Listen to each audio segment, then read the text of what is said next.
కాకినాడ ఘాటీ సెంటర్లో Mahatma Jyotirao Phule, doctor BR Ambedkar, Babu Jagjivan Ram కాంస్య విగ్రహాల సముదాయం వద్ద Shri Daivakrupa auto union owners and drivers association ఆధ్వర్యంలో మేడే వేడుకలు ఘనంగా జరిగాయి. ఈ వేడుకల్లో ముఖ్య అతిథిగా దళిత, గిరిజన, బీసీ, ముస్లిం, క్రైస్తవ ఐక్యవేదిక అధ్యక్షులు డోకుబుర్ర భద్రం మాస్టర్ పాల్గొని కమిటీ సభ్యుల ఆధ్వర్యంలో ప్రపంచ కార్మిక దినోత్సవాన్ని పురస్కరించుకుని మేడే జెండా ఎగురవేశారు.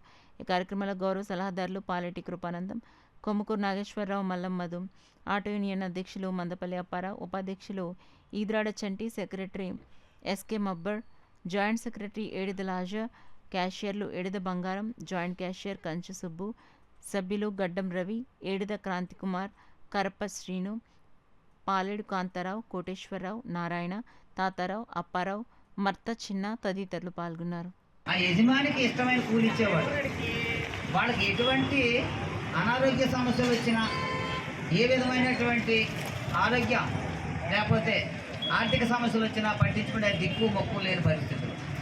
ఇటువంటి పరిస్థితుల్లో అప్పుడు ఉండేటువంటి ఆలోచన పరులు చికాగోలో 1886 సంవత్సరంలో ఒక ఉద్యమాన్ని ప్రారంభించి కార్మికుల హక్కుల కోసం పోరాటం చేశారు. ఏమిటయ్యే హక్కులు అంటే పని దినాలు తగ్గించాలి, పని గంటలు తగ్గించాలి, వారంలో ఖచ్చితంగా రెస్ట్ డే అంటే సెలవు దినం ప్రకటించాలి.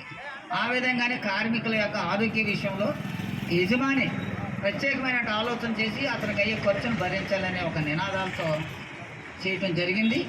మరి అందులో భాగంగానే ఈరోజు ఘాటీ సెంటర్లో 25 సంవత్సరాల క్రిందట ఈ ప్రాంత ఆటో యూనియన్ సభ్యులందరూ కలిసి దైవకృప ఆటో యూనియన్ సంఘాన్ని స్థాపించి వాళ్ళ యొక్క ఆలోచన ప్రకారం సభ్యులందరూ కూడా ప్రతి సంవత్సరం ఈ కార్యక్రమాన్ని నిర్వర్తిస్తున్నారు.